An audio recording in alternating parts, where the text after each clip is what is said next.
Hello everyone and welcome back to Sophie Loves 10. I'm filming on fireworks night, which actually probably isn't a good thing thinking about it now because you're probably going to hear fireworks. So apologies if you do, but I'm just going to do a short haul. I bought a couple of books in a second-hand bookshop near me and I thought I would share them all with you today. It's only 4. I'm trying to limit the amount of books that I'm buying this month. I've got 3 books that I definitely want to pick up when they come out, namely Fantastic Beasts and Where to Find Them. I know that there's some mixed feelings about this, as there were for The Cursed Child, but we'll see how I'm going to get it. I said this at The Cursed Child, I just thought, half of me was like, I don't really want to support The Cursed Child because it's not the book, and people were getting a bit annoyed. Some of my friends were getting annoyed that she was trying to make more money out of the story, but at the end of the day, people enjoy it, so why not? So I thought I'm just going to pick up Fantastic Beasts as well, because I know at some point I'm going to read it, so I might as well pick it up when it comes out. There's also The Chemist by Stephenie Meyer. Stephenie Meyer's Twilight books I liked the plot, and I did enjoy them at the time, although I wasn't Twilight like a massive fan, but the host I thought was actually really good, like the actual plot itself and her writing. I feel like it's developed a lot, so I'm going to pick up The Chemist again. I'm not entirely sure if I'm going to enjoy it. I know it's a thriller, so I thought I'd pick it up when that comes out, which I believe is the 8th, so 3 days time. Fantastic Beasts and Where to Find Them I believe comes out on the 18th. And the third book that I'm really super excited to pick up, I didn't manage to get an ARC, so I'm really excited for this one, and that is Heartless by Marissa Meyer. And this is a Alice in Wonderland kind of retelling about the Red Queen, and Alice in Wonderland retellings is kind of my thing. At the moment I'm reading Furthermore by Tahira Mafi, and I've just started it. Apparently it's a bit of an Alice in Wonderland kind of take on it, but so far I haven't really got that from it, but we'll see how it goes. So they're the 3 books that I'm definitely going to buy this month, but I thought whilst I was in the second-hand bookshop, I saw a couple that I thought would be quite nice, and they all came to £7.50, so I thought, why not pick up a few whilst I was there? Support your local bookshops as well, that's always very important. So the first one I picked up, I've had a Zadie Smith book on my bookcase for a while, and I've got On Beauty, however I haven't read it yet. Zadie Smith I was meant to study as part of my course, but they stopped that module, so I couldn't pick it. So I just didn't read it in the end, and I've been reading other books for my course, so I thought I'd read it at some point. But it's there. I was meant to read it last month even. So I picked up another Zadie Smith book just to have on my bookcase. I'm sure I'm going to love her writing, because everyone does. And this particular one is More to Do with London, I've been told, and that is part of my course, to do with London, so I thought it would be a little bit of inspiration for me if I read this any point soon. And that is White Teeth by Zadie Smith. I don't really know a lot about it, but I know it won a lot of awards, and this is really nice cover. I got it for £2, so I thought I'd pick it up. This is one of my friend's favourite books, so on her recommendations alone I thought I would pick this one up, because we're very similar taste in books. One I picked up just because it had Philip Pullman on the front. I've got a problem. Neil Gaiman books, I tend to pick them up if I see them second hand and I haven't got it, I'll pick it up because of the name Neil Gaiman. Philip Pullman, I always do pick them up if I see them in a second hand bookshop and I haven't got it. This one is Philip Pullman's first children's story, I believe, and it's called Count Carlstine. This is a children's book about a demon huntsman and some terrifyingly, wickedly funny gothic tale, and I don't really know what it's about, but I'm sure I'll find out.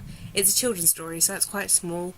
The font's quite big, the pages are a bit yellowy because it's quite an old one, but I am looking forward to reading this, and it's got some good reviews on the back from Sunday Times, Daily Mail and The Guardian, and it was £2. So another Philip Pullman. I've got like 3 Philip Pullman to read on my case now.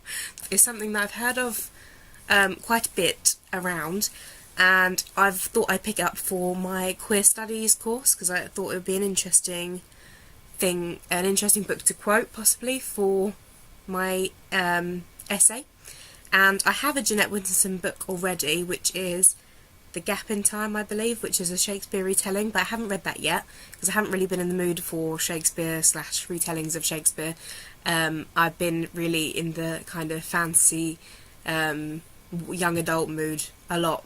When I'm studying, I tend to find that's a good release from the books that I have to study, and then I have something a bit young adult. But I thought I'd pick this one up. It's much shorter than The Gap in Time, and that is Sexting the Cherry. And this is celebrates the power of imagination as it playfully juggles with our perception of history and reality, love and sex, lies and truth, and 12 dancing princesses who lived happily ever after, but not with their husbands. So I thought this would be a little bit of an interesting book to read, to do with that kind of thing. I'm not sure, like the front cover. And it was £2. So I have heard about this. If you have read this, let me know what you think. It also says limited edition, not for resale on the back. So I don't know if I've got like a special edition. That would be cool if I have. And then the last one, so random. At the moment, I have really been enjoying kind of, this is going to sound really weird, but like erotic kind of things within novels. So what I mean by erotic is things that's done well. So I just read a Melissa de la Cruz book, which I thought was young adult, but I had some erotic stuff within it, and I enjoyed the way things, this sounds really weird, but the way things were described and analysing that. I think this is to do with my queer now topic. So I've really been enjoying the ways in which the body is described. Does that sound okay? Does that make me sound like a weirdo? I'm not sure. Anyway, they're there for a reason. Erotic novels are a thing. And I picked this one up, which is a Vox. And this is by Nicholson Barker, even. And this is a novel that rehaps the territory of sex, solidarity, and telephonic, lyrical and profane, comfortable and dangerous. It is an erotic classic that places Nicholson Barker firmly in the first rank of major American writers. So I thought I'd pick this one up. It's an international bestseller, and it's author of The Fermenter, and it's meant to be really good. It's got a New York Times quote on the front, which says, "A brilliant, funny, perversely tender and technically breathtaking erotic novel." So I thought I'd have a go with this one. I am really new to erotic novels. I read one for my dissertation retelling done by Anne Rice under another name, called something to do with Sleeping Beauty. But it was really interesting.